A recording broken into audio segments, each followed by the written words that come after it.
O manejo bem feito de um adubo verde é uma prática extremamente importante porque isso favorece o plantio direto. Nesse caso aqui eu estou mostrando, estou fechando, estou dando um zoom na imagem para mostrar para você o corte feito com a rolo faca. Nesse caso é um rolo faca tratorizado, né? Puxado pelo trator, mas também tem de tração animal. Olha que eu estou mostrando alguns detalhes para você a respeito do tipo do corte. Ele corta mais ou menos na rolagem, ele corta mais ou menos em torno de 20, 23, 24 centímetros. Essa é a distância entre uma faca e outra fixada no rolo. À medida que ele vai rolando, ele vai cortando todo o adubo verde. Isso é muito importante porque isso faz com que o adubo verde não brote.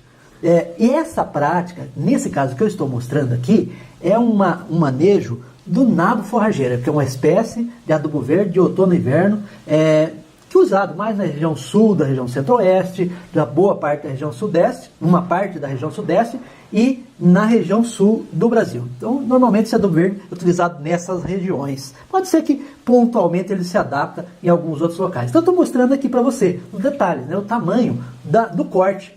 Então, olha aí, estou mostrando, dando uma visão mais geral, mais panorâmica, né? O trator passando, o rolo faca acoplado, vai rolando sobre o adubo verde e vai cortando, né? Então, aqui no caso, como eu falei, é o nabo forrageiro, mas pode ser em qualquer outra situação. Para o feijão de porco, para o feijão guandu, para as crotalárias, mais diversas crotalárias, para as mucunas, enfim, uma grande diversidade de adubos verdes podem ser manejados, podem ser cortados, podem ser preparados para a realização do plantio direto, utilizando essa prática de manejo, usando o rolo faca. Né? Como eu enfatizei anteriormente, o rolo faca, nesse caso aqui eu estou mostrando um puxado pelo trator, mas também tem rolo faca puxado de tração animal. Tá, essa é uma prática, ou chamar atenção para o manejo do adubo verde no estágio correto. Nesse caso aqui, ele está em florescimento pleno e início de formação de vagens. E como parte desse início da formação de vagens, ele está com os grãozinhos tipo ervilhinhas. Então esse é o ponto ideal para o manejo, para o corte do adubo verde. Ou seja, ele absorveu a máxima quantidade de nutrientes, ou seja, ele vai estar ciclando a máxima quantidade de nutrientes, ele acumulou a máxima quantidade de biomassa, né? Até um estágio que, a partir daí, ele já passaria, né, a partir de mais alguns dias, já incorreria algum risco já de haver a maturação desses grãos e começar a dar risco de infestação de área com a espécie de adubo verde. Então aqui mais uma vez eu mostrando para você, fechando a imagem aqui, né, mostrando o rolo faca trabalhando, né? Mas esse processo de manejo do adubo verde, ele pode ser feito com outros equipamentos. Por exemplo, tem um outro tratorizado altamente eficiente que é o Triton, né? O Triton é um equipamento acoplado atrás do trator também, que ele tem várias facas móveis, e essas facas móveis, elas trituram o adubo verde, aqui ele corta. No caso do Triton, ele tritura mais, fica em fragmentos menores. Olha, eu estou mostrando aqui para você, fica esses pedaços em torno de 20, 23, 24 centímetros, né?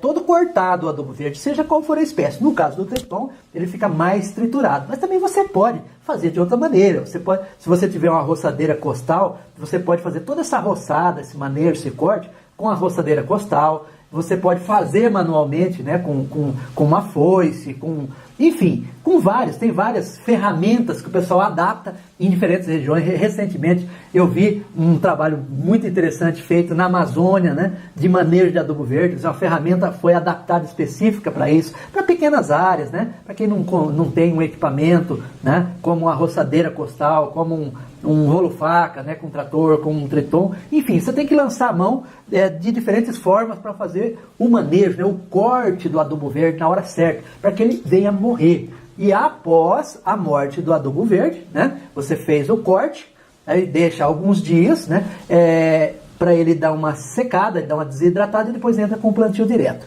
Em algumas regiões, até recentemente, num diálogo com algumas pessoas da região, que ocorre pouca chuva, né, principalmente na região do Agreste, mas tem outras regiões do país também, me chamou a atenção para a questão de não deixar essa desidratação, né? Faz o manejo e já entra com o plantio logo. Por quê? porque é uma região que chove muito pouquinho. Esse é o objetivo de dar essa desidratada, essa secadinha, é para evitar uma fermentação, né, no processo de alguns dias, para poder, com a planta germinando, aí pode, a planta de interesse econômico, né, que é feito o plantio direto em cima dessa biomassa, então evita-se aí um processo de fermentação, deixando dar uma secada, né, de uma semana, 10 dias, dependendo da região. No caso, quando é uma região que chove muito pouquinho, não tem essa necessidade, né? Porque não tem umidade suficiente para esse processo de decomposição rápida, então ele automaticamente já dá para plantar em seguida, ele até ajuda a segurar a umidade, enfim, não tem essa necessidade de fazer esse secamento após esse manejo. Mas seja qual for a